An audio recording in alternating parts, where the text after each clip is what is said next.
El espacio donde nació y se desarrolló la civilización griega se extendía por la península balcánica y las costas del Egeo, que constituían la llamada Hélade. La colonización amplió este espacio a las costas del Mediterráneo y el Mar Negro, y Alejandro Magno llevó sus límites a Egipto y el Próximo Oriente. En el fragmentado mundo político griego emergieron en el siglo V a.C. dos ciudades, Esparta y Atenas, que unidas vencieron al imperio persa. Su posterior rivalidad precipitó, tras una larga guerra, la decadencia política de Grecia, aunque no la de su cultura.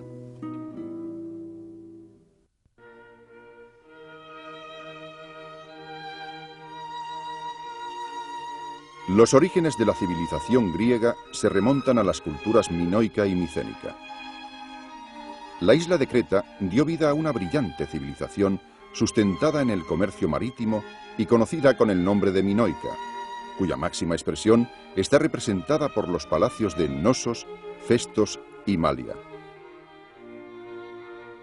Con la conquista de la isla, tras asimilar sus logros culturales, los aqueos pusieron fin a la civilización minoica y, establecidos en el Peloponeso, elaboraron una civilización guerrera y principesca, denominada micénica por uno de sus centros más importantes, Micenas. Los aqueos extendieron sus actividades comerciales y militares por el Egeo y las costas del sur de Italia. Para asegurarse el acceso al Mar Negro, sus príncipes emprendieron una expedición contra la ciudad de Troya, que, convertida en mito, fue cantada por Homero. Entre los años 1200 y 1100 a.C., las ciudades micénicas fueron destruidas por los dorios.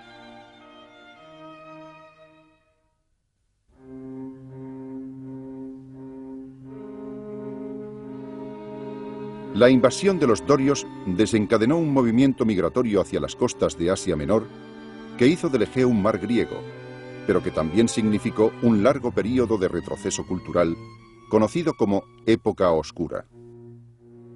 Sin embargo, durante el llamado período arcaico, Grecia experimentó una recuperación gracias a la organización de sus comunidades en polis o ciudades-estado. Desde ellas se emprendió una expansión colonial que llenó las orillas del Mediterráneo de ciudades de lengua y cultura griegas.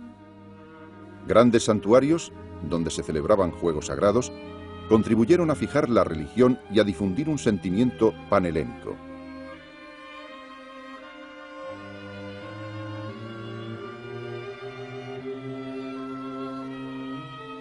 La invención de la moneda y el nacimiento de la ciencia y la filosofía pertenecen también a este período. Por otra parte, los opresivos regímenes aristocráticos de las polis fueron sustituidos por estructuras más equitativas y abiertas gracias a la iniciativa de legisladores que fijaron las leyes por escrito y de tiranos que, apoyados por el pueblo, pusieron freno a los privilegios nobiliarios.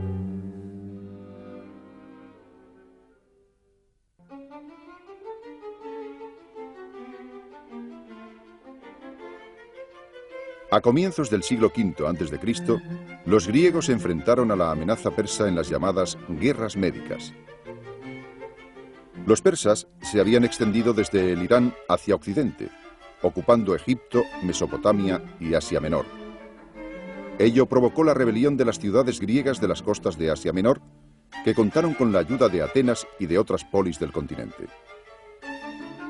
Tras reprimir la sublevación, el rey persa Darío desembarcó en la península en una expedición de castigo que terminaría con la victoria de los griegos en la batalla de Maratón. 10 años más tarde, Jerjes repitió la expedición con un gigantesco ejército. El peligro unió a la mayor parte de las ciudades griegas bajo la dirección de Atenas y Esparta. Después del sacrificio del rey espartano Leónidas, las batallas de Salamina y Platea decidieron la victoria griega.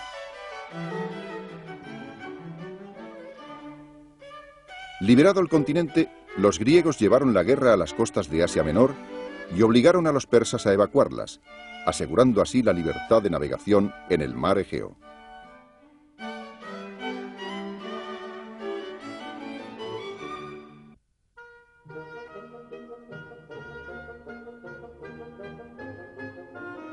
Tras la victoria sobre los persas, Atenas se afirmó como potencia marítima en el Egeo, gracias al desarrollo de su marina y a la constitución de la Liga de Delos, una confederación de las ciudades griegas del archipiélago y de Asia. Paralelamente, la ciudad consolidaba en su interior el sistema democrático. Por su parte, la militarista y aristocrática Esparta defendía su hegemonía en el Peloponeso, evitando cualquier transformación que pusiera en peligro el dominio sobre la población ilota sometida y sobre las ciudades de la Liga del Peloponeso reunidas bajo su dirección. Desde el año 460, Pericles asumió la dirección del Estado ateniense, acentuando el carácter democrático de la Constitución y favoreciendo el desarrollo cultural y artístico.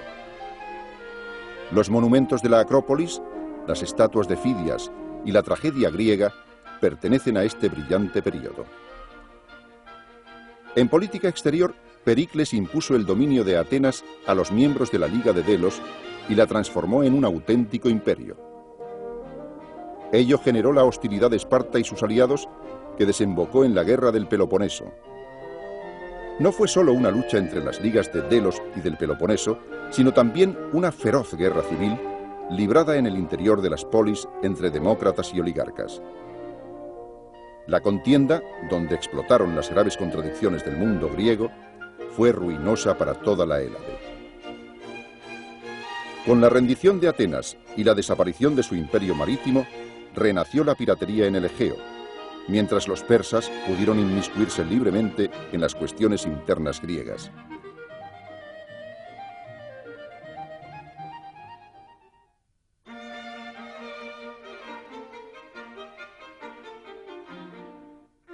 Después de su victoria en la Guerra del Peloponeso, Esparta pasó a ejercer una hegemonía más dura que la ateniense y menos capaz de satisfacer las exigencias del mundo helénico.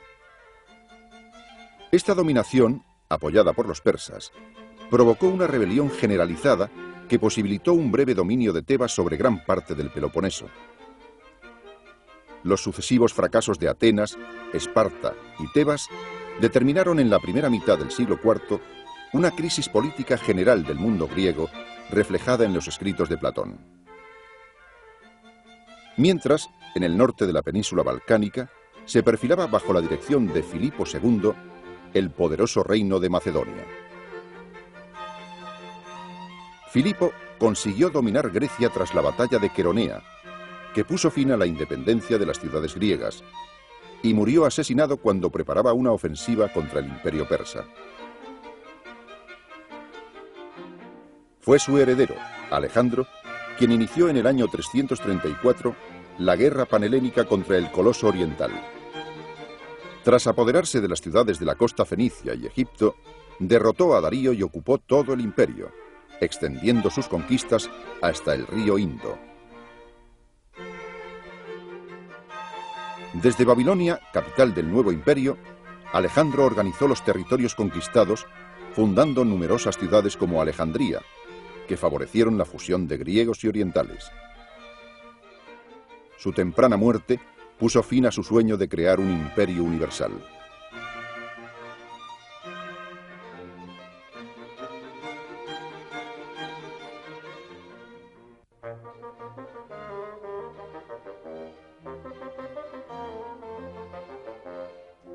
Desaparecido Alejandro, sus generales desmembraron el imperio en distintos reinos. Así se inició la época helenística, caracterizada por la extensión de la cultura griega al Mediterráneo oriental.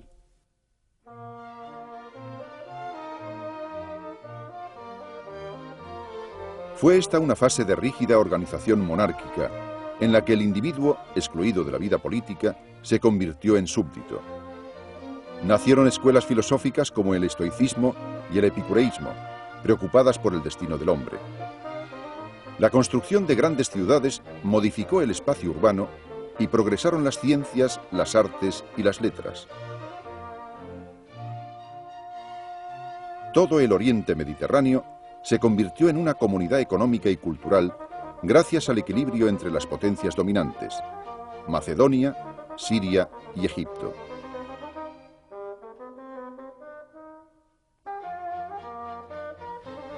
Sin embargo, la ruptura de este equilibrio a finales del siglo III permitió a Roma conquistar el mundo helenístico. Su herencia cultural, no obstante, pervivió y, asumida por Roma, pudo extenderse por todo el Mediterráneo.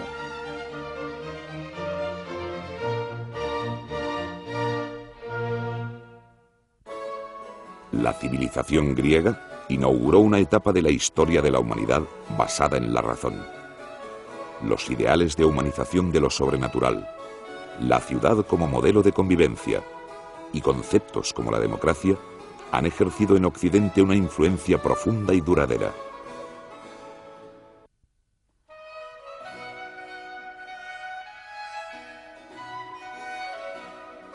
Entre la Edad Oscura y la época arcaica, los griegos fijaron los contenidos de una religión común, de exuberante mitología, que atribuía a dioses eternamente jóvenes e inmortales, ligados por vínculos de parentesco, aspecto y características humanas. Zeus, el padre de los dioses, su esposa Juno, Atenea, diosa de la sabiduría, Apolo, protector de las artes, Ártemis, Afrodita y tantos otros habitaban el monte Olimpo envueltos en continuas disputas, nacidas de la diversidad de sus caracteres y de sus distintos modos de participar en los asuntos humanos.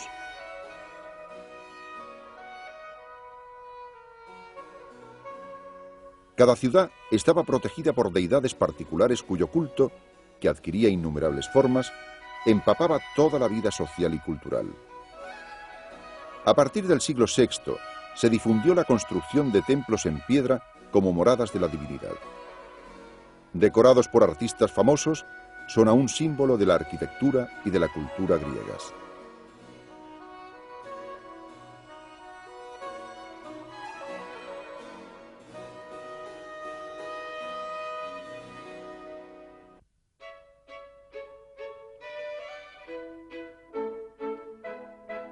Las necesidades de defensa impulsaron a las aldeas agrícolas griegas a concentrarse en lugares altos donde residía la aristocracia.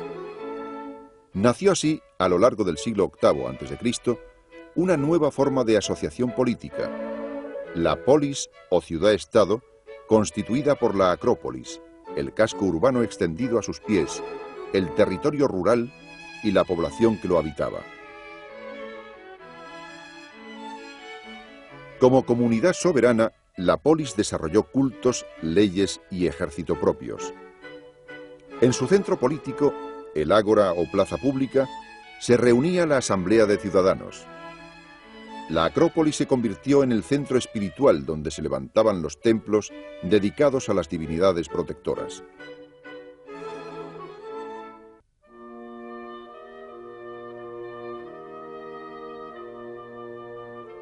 Tras la caída de la tiranía, a finales del siglo VI a.C., el régimen aristocrático ateniense fue sustituido por una nueva forma de Estado, basada en la igualdad de derechos para todos los ciudadanos.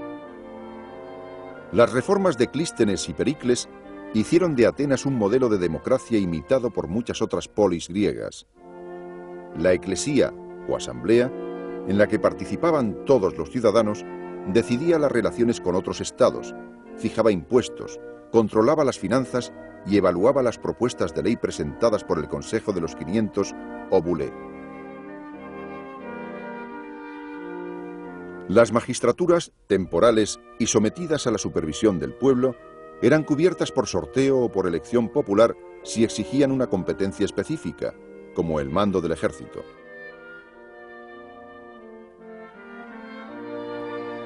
Una indemnización económica, la mistoforía, garantizaba a todos los ciudadanos, incluso a los más pobres, el ejercicio de las funciones públicas.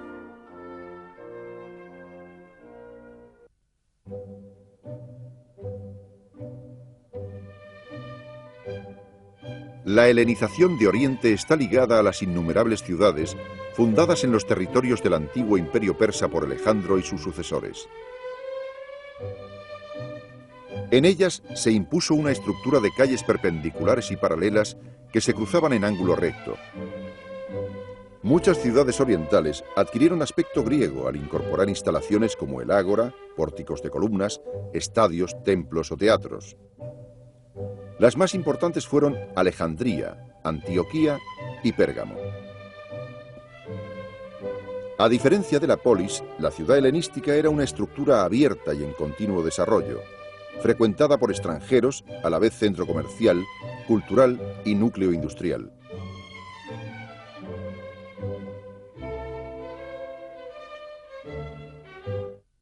Las más ejemplares creaciones de la antigua Grecia se inscriben en el ámbito de la plástica y las ideas, e incluyen el canon griego como ideal de belleza, la mezcla de volúmenes de la Acrópolis, las normas rectoras de la especulación moral y científica o la gran tragedia.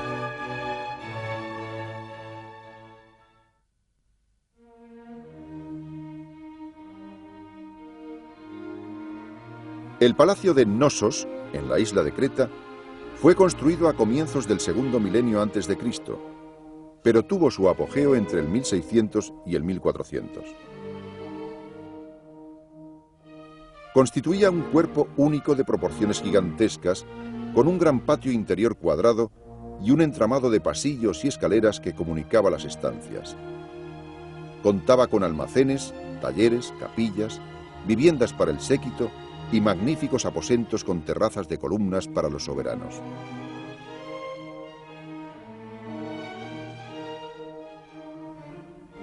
Las habitaciones estaban decoradas con frescos policromados.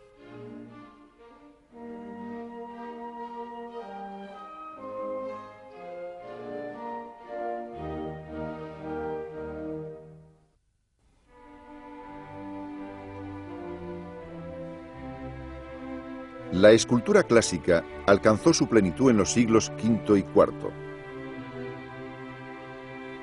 Las rígidas figuras de época arcaica fueron adquiriendo movimiento en la época de transición de las guerras médicas, como reflejan los frontones de Olimpia y Egina.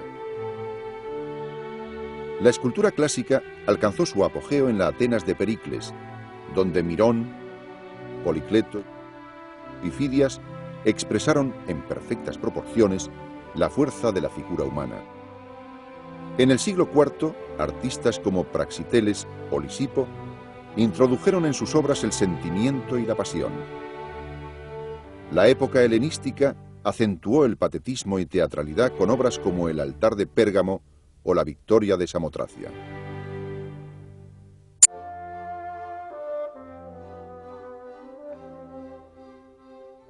En el siglo VI a.C., surgió entre los jonios de Asia Menor el pensamiento racional, y con él los inicios de la filosofía. Tales de Mileto, Anaximandro y Anaxímenes, entre otros, desarrollaron métodos de conocimiento racionales y críticos, opuestos al mito, que se aplicarían más tarde para analizar la conducta del ciudadano en la vida política y social. El pensamiento griego culminó con Sócrates, Platón y Aristóteles en la época clásica. Tras las conquistas de Alejandro, con la decadencia de los valores tradicionales y la conversión del ciudadano en súbdito, los filósofos abordaron problemas prácticos de comportamiento moral y religioso. Surgieron así escuelas filosóficas como el epicureísmo y el estoicismo, que se extendieron en el mundo romano e influyeron en la ética cristiana con pensadores como Cicerón y Séneca. El estoicismo romano tuvo su último gran representante en el emperador Marco Aurelio.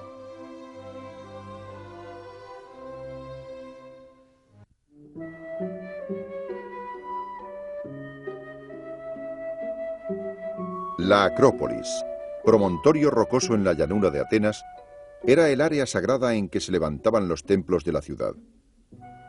Tras ser destruida por los persas, Pericles asumió su reconstrucción, convirtiéndola en símbolo del poder de Atenas.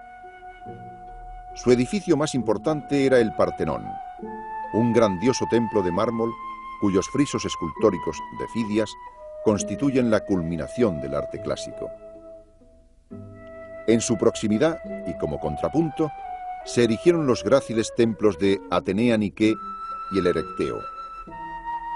A la Acrópolis, presidida por una gigantesca estatua de Atenea, se accedía a través de la entrada de los propíleos.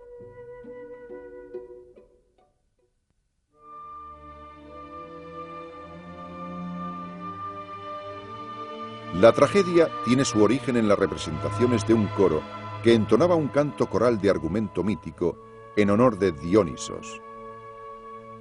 A mediados del siglo VI a.C., la introducción de un primer actor que contestaba a las preguntas del coro dio lugar al nacimiento del drama.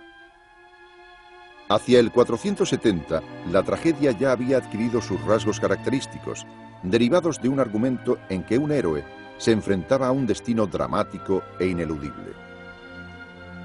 Las representaciones, auspiciadas por la ciudad, formaban parte de las fiestas en honor de Dionisos, y en ellas se otorgaba un premio al mejor poeta. La tragedia alcanzó su punto culminante en la Atenas del siglo V con Esquilo, Sófocles y Eurípides. Para su representación se construyeron teatros semicirculares en piedra, adosados a una pendiente, que desde Atenas se extendieron por todo el mundo grecorromano.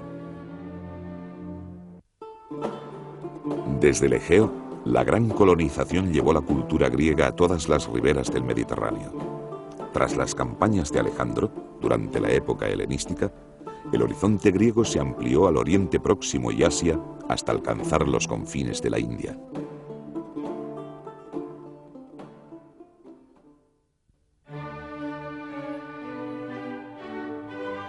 Desaparecidas las culturas minoica y micénica tras la invasión doria, los graves conflictos sociales desencadenaron un extenso movimiento migratorio desde las ciudades griegas del Egeo.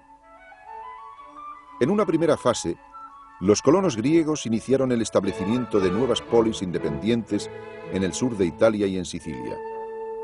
Más adelante, desde las costas de Asia Menor, la colonización se extendió hacia las áreas del Mar Negro, por una parte, y hacia el sur por otra, mientras se completaba paralelamente la colonización en el Mediterráneo occidental. En una etapa posterior, se fundó la ciudad de Marsella, desde donde partieron nuevos colonos, surgiendo así, entre otras, Ampurias.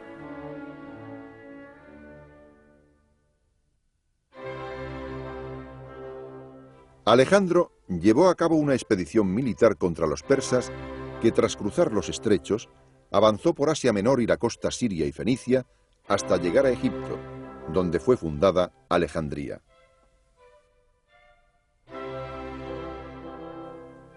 Tras conquistar Susa y Persépolis, núcleo del imperio persa, la expedición continuó hacia el Cáucaso y llegó después a alcanzar los límites de la India. Tras la muerte de Alejandro, surgieron grandes estados territoriales, Macedonia, Siria y Egipto, donde se levantaron grandes ciudades, entre ellas Seleucia o Antioquía.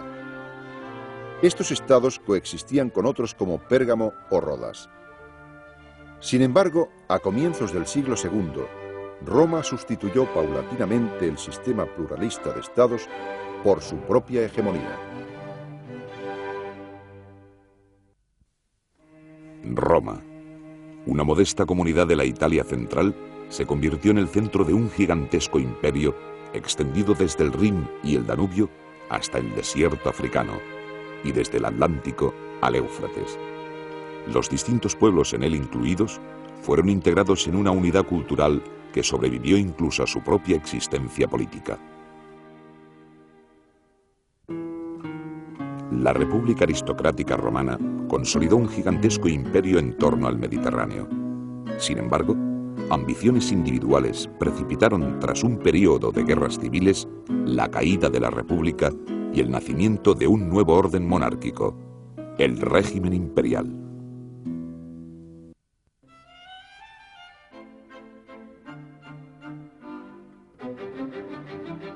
Los orígenes de Roma, que la tradición conecta con el héroe troyano Eneas y con la leyenda de Rómulo y Remo, se sitúan en las colinas de la orilla izquierda del río Tíber, con el establecimiento, hacia mediados del siglo X a.C., de comunidades agrícolas y pastoriles latinas. Esa excelente posición estratégica atrajo la atención de los etruscos, un pueblo de origen desconocido que había desarrollado una refinada civilización urbana en contacto con las colonias griegas del Tirreno. La presencia de los etruscos dio un impulso decisivo a las civilizaciones de la Italia central. Bajo su influencia y con un régimen monárquico, se produjo el definitivo proceso de urbanización de Roma y comenzó su expansión por las zonas circundantes. Una aristocracia gentilicia, los patricios, constituía el Senado, que prestaba asistencia al rey. El resto de la población, la plebe, quedaba excluida de los derechos políticos. A finales del siglo VI, una revuelta del patriciado determinó la caída del último rey y el traspaso de la monarquía a la república. Se implantó así en Roma un sistema político, la res publica, en el que bajo el principio de la soberanía popular, la aristocracia patricia impuso su poder político y social sobre todo el cuerpo ciudadano. Durante siglo y medio, la joven república aristocrática consolidó su posición enfrentándose a etruscos, latinos y pueblos montañeses vecinos, mientras modificaba en el interior sus estructuras políticas, a través de una lucha conducida por los plebeyos para arrancar a los patricios el monopolio del poder.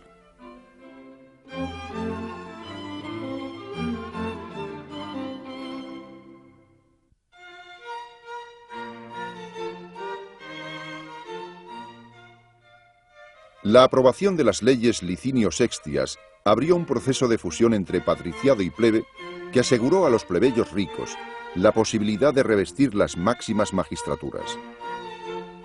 Esa pacificación social permitió a Roma alcanzar, en poco más de un siglo, el dominio de la península itálica. La confederación, bajo su hegemonía, de las comunidades itálicas convirtió a Roma en un decisivo factor de poder en el Mediterráneo occidental. La pugna por el control de Sicilia enfrentó a Roma con Cartago, la mayor potencia marítima de la zona. Este fue el origen de la primera guerra púnica que convirtió en provincias romanas a Sicilia, Córcega y Cerdeña. Las provincias, ámbitos de soberanía permanente del pueblo romano, eran administradas por un pretor con poder de jurisdicción civil y militar y obligadas al pago de un tributo anual. Cartago logró recuperarse gracias a la conquista de la península ibérica, pero el ataque de Aníbal a Sagunto, aliado de Roma, desencadenó una segunda guerra. Aníbal invadió Italia, donde infligió varias derrotas a los romanos.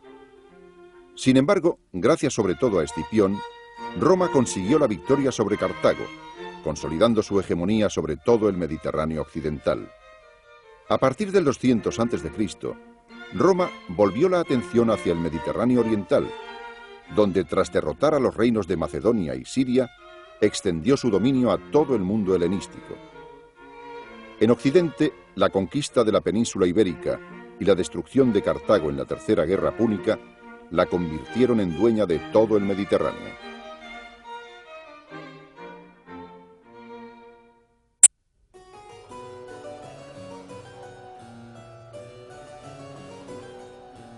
Las grandes conquistas determinaron profundos cambios en la sociedad romana, originando una crisis que desembocó en la sustitución de la República por un régimen monárquico. Roma redujo las tierras conquistadas a la condición de provincias cuya explotación favoreció solo a las clases altas. Estas, con sus incontables recursos económicos, extendieron la agricultura latifundista cultivada con mano de obra abundante y barata, gracias a la esclavización masiva de prisioneros de guerra. Los pequeños agricultores, arruinados, pasaron a alimentar la formación de una numerosa plebe desclasada y desestabilizadora, reducida a vivir de las donaciones de los ricos. En el último tercio del siglo II, algunos políticos intentaron solventar el problema social a través de una reforma agraria, que fracasó por la resistencia de la nobleza. A este problema se añadió el de la exigencia de los itálicos a ser reconocidos como ciudadanos romanos, que desembocó en la llamada guerra social ante la negativa del Senado. Los imperativos de la guerra favorecieron la formación de ejércitos personales que dejaron de estar al servicio de la República para obedecer solo a sus generales. Fue Sila el primero en servirse del ejército para imponer su poder en Roma, con el que trató de fortalecer la autoridad del Senado. Su fracaso desencadenó una época de continuas guerras civiles, suscitadas por individualistas deseosos de poder personal.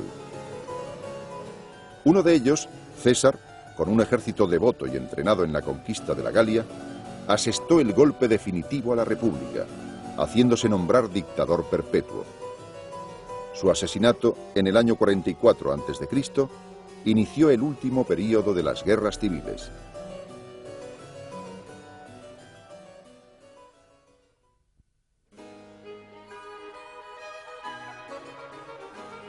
Octaviano, hijo adoptivo de César, supo aprovechar el caos provocado por las contradicciones del régimen republicano y el general deseo de paz y de orden para fundar, a finales del siglo I a.C., el régimen imperial. Tras su victoria en la guerra civil que le enfrentó a Marco Antonio y a Cleopatra, instauró, con el título de Augusto, un régimen autoritario que mantuvo las instituciones republicanas solo en apariencia. Con este poder, esencialmente monárquico, logró la estabilización de la sociedad romana y del imperio. La administración se hizo más homogénea y menos injusta, liberando a las provincias de la explotación tradicional.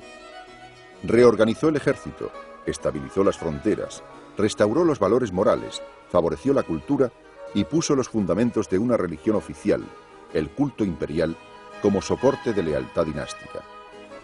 A su muerte, el nuevo régimen imperial estaba definitivamente consolidado.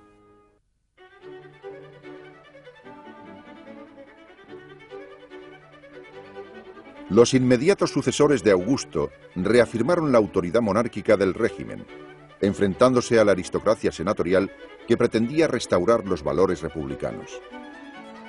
Mientras el imperio experimentaba un florecimiento económico y cultural gracias a la Pax Romana y al proceso de romanización, en Roma, emperadores como Calígula y Nerón reaccionaban a las conjuras aristocráticas con un auténtico reinado del terror. La muerte de Nerón abrió una lucha por la sucesión en que los ejércitos provinciales aclamaban como emperadores a sus respectivos generales. Se alzó con el poder Vespasiano, que contribuyó a una mayor igualdad entre Italia y las provincias. Bajo su reinado, las provincias de Hispania recibieron el derecho latino, que favoreció el desarrollo de la vida municipal. La eliminación de Domiciano puso en el trono imperial durante el siglo II a soberanos que designaron a sus sucesores teniendo solo en cuenta sus méritos. Subieron así al poder emperadores de origen provincial, como los hispanos Trajano y Adriano, bajo cuyos reinados el imperio experimentó los beneficios de la Pax Romana y alcanzó su máxima expansión territorial con la anexión de la Dacia y la conquista en Oriente de Arabia y Mesopotamia.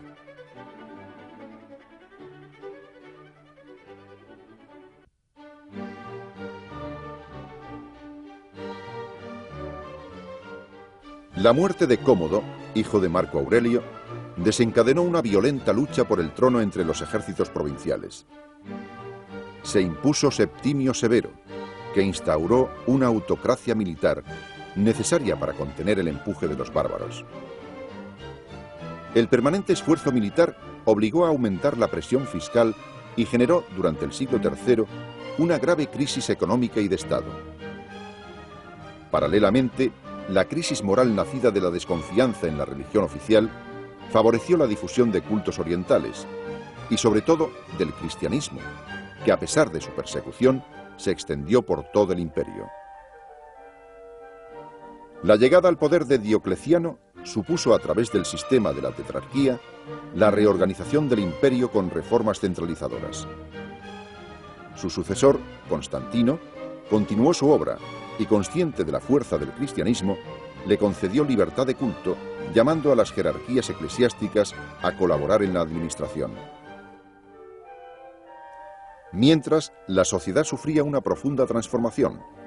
El sistema de producción basado en el trabajo esclavo fue sustituido por el colonato. La artesanía y el comercio se estancaron, las ciudades se despoblaron y la economía se ruralizó.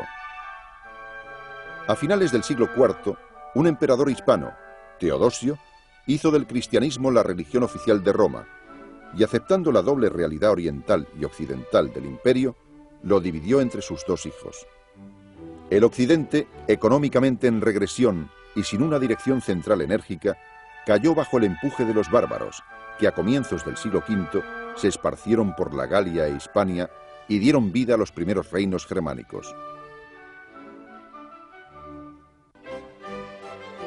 Roma integró en un marco de civilización común a los diversos pueblos de su imperio. Sus grandes símbolos son el ejército, que permitió su construcción, la esclavitud como modelo socioeconómico, la vida urbana y el cristianismo, con su nuevo concepto de espiritualidad.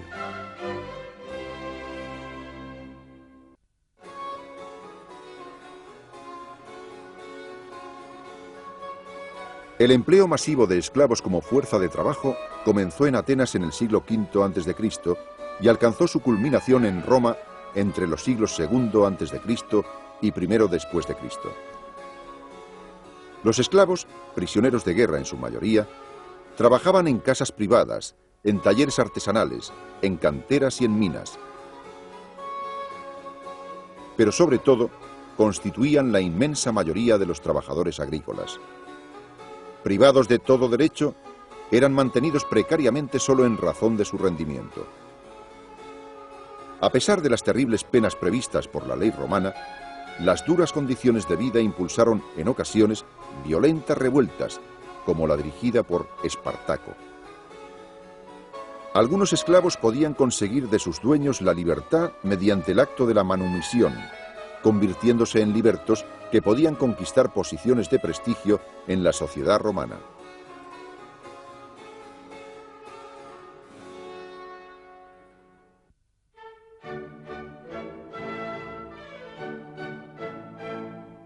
El sistema militar romano estaba unido al político, y por ello el disfrute de los derechos civiles conllevaba la obligación del servicio militar. Todo ciudadano entre los 17 y los 60 años de edad era potencialmente un soldado, lo que procuraba a Roma una disponibilidad de hombres que explica su potencial bélico. En el siglo IV a.C., los romanos abandonaron la formación cerrada griega para adoptar su unidad táctica clásica, la legión. La oficialidad, como el propio ejército, no era profesional. Los comandantes supremos eran los propios magistrados, cónsules y pretores, asistidos por tribunos y por suboficiales, los centuriones, encargados de entrenar y dirigir a las tropas.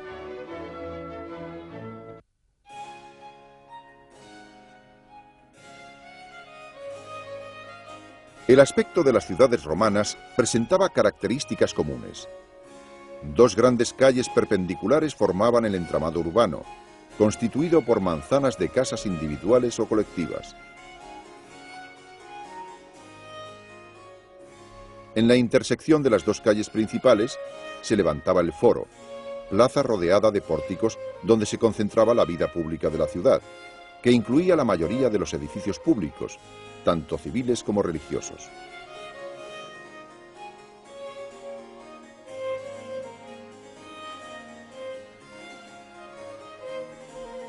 Las instalaciones se completaban con otros edificios de carácter utilitario, termas, gimnasios, teatros y anfiteatros, y con obras decorativas como estatuas, arcos de triunfo y columnas conmemorativas.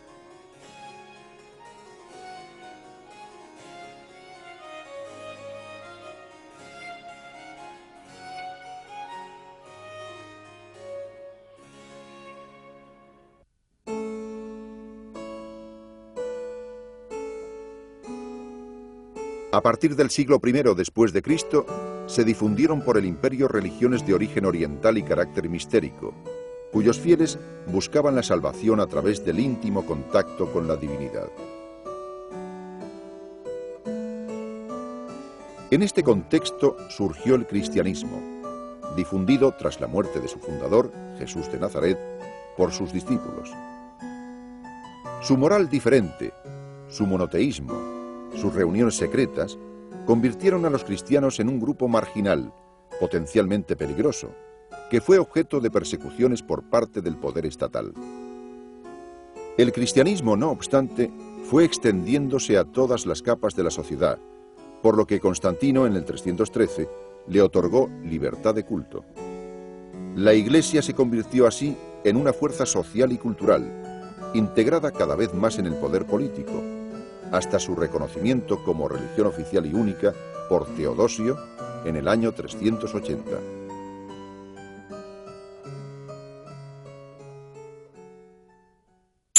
El legado de Roma no se restringe a los vestigios arqueológicos de puentes, calzadas, anfiteatros o circos esparcidos por su imperio.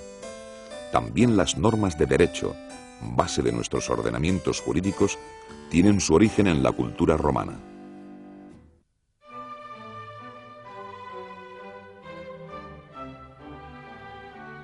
El derecho romano constituye aún el fundamento de las relaciones jurídicas en el mundo actual. Basado en la costumbre, se transmitió de forma oral hasta la primera codificación de la historia de Roma, la Ley de las 12 Tablas, a mediados del siglo V a.C. Durante la República, leyes y plebiscitos aprobados por las asambleas populares y senadoconsultos, emanados por la alta cámara del Senado, constituían las fuentes de la legislación. Los pretores, administradores de la justicia, promulgaban anualmente edictos cuya compilación, durante el reinado de Adriano, dio forma definitiva al derecho civil.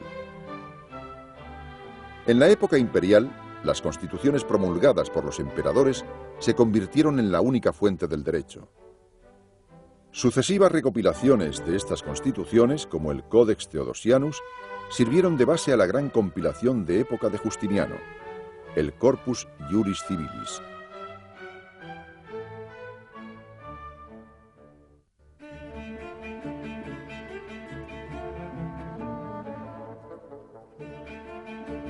Las nuevas condiciones políticas y sociales, surgidas del régimen del Principado, repercutieron en la cultura. La originalidad de sus manifestaciones, en parte impulsadas por el propio Princeps, permite hablar de un siglo de Augusto. En él se promovió un arte oficial, plasmado sobre todo en obras arquitectónicas, como el Foro y el Mausoleo de Augusto y el Ara Pacis, máximo exponente del monárquico y elegante clasicismo augusteo. El cese de las guerras civiles favoreció también el desarrollo de la vida intelectual. Al siglo de Augusto pertenecen los tres grandes poetas de la literatura latina: Virgilio, autor de la Eneida; Horacio, con su Ars Poetica; y Ovidio, creador de exquisitos poemas eróticos como el Ars Amandi. Fiel al espíritu de Augusto es también la obra de Tito Livio, grandioso relato de la historia de Roma desde sus orígenes.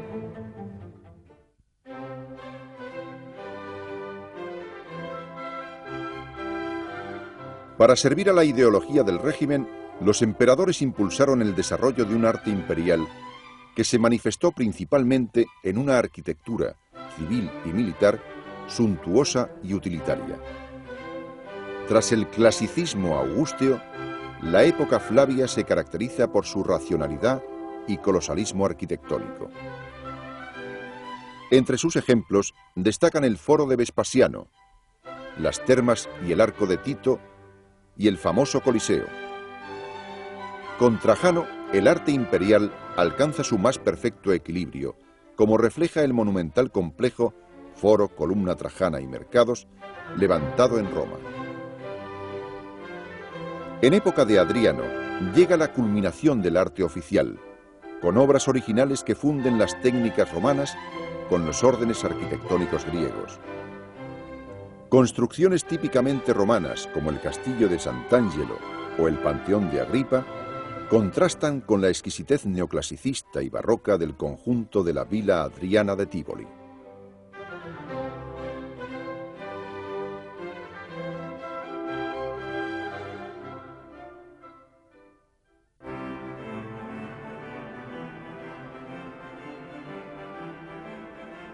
Los espectáculos en Roma fueron en su origen celebraciones de carácter religioso y funerario, que tenían lugar al aire libre. El primer teatro fue construido en Roma solo a mediados del siglo I a.C. Los espectáculos evolucionaron desde las comedias y tragedias de inspiración griega hasta géneros más ligeros, como la pantomima y la farsa. Ya en el siglo II a.C., las masas preferían los combates de gladiadores librados en anfiteatros como el Coliseo de Roma, que con su capacidad para 90.000 espectadores constituye el ejemplo más espectacular. Juegos de gladiadores, combates con fieras, escenificación de batallas navales servían al poder como instrumento de manipulación y válvula de escape de las masas. Mayor pasión despertaban aún las carreras de carros, celebradas en los circos, donde aurigas como el hispano Diocles se convirtieron en auténticos ídolos.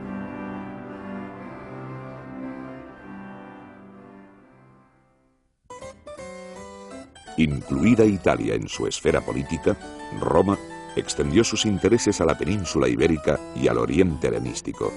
Más adelante, tras un período de guerras civiles que posibilitó la anexión de nuevos territorios, Roma alcanzó su máxima expansión en época imperial.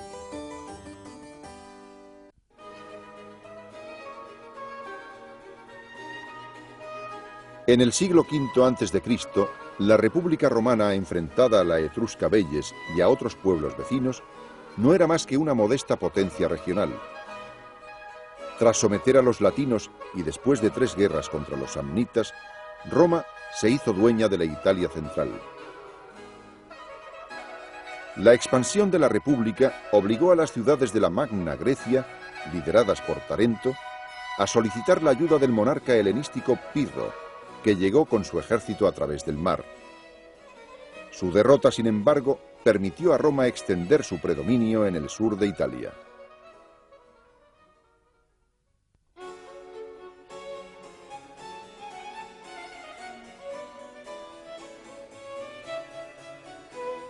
La conquista romana de Hispania se inició como consecuencia de la Segunda Guerra Púnica. Diversos factores, entre ellos la fundación de núcleos urbanos como Itálica, Tarraco o Córdoba, permitieron la romanización de la península, especialmente a partir de la cuenca del Guadalquivir y del Valle del Ebro. La conquista finalizó bajo el reinado de Augusto con el sometimiento de cántabros y astures. En época imperial, dividida en 3 provincias, Bética, Lusitania y Tarraconense, Hispania experimentó un florecimiento económico y cultural mientras el cristianismo se extendía por todo su territorio.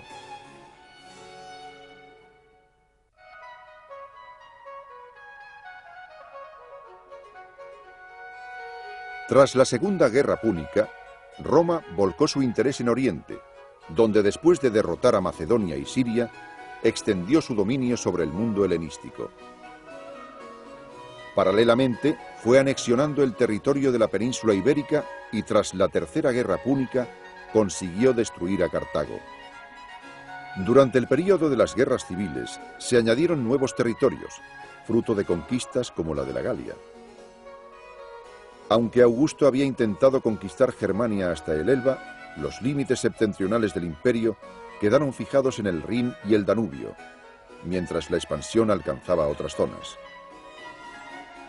Tras las conquistas de Britania, de la Dacia y de Mesopotamia, el Imperio Romano alcanzó sus límites máximos.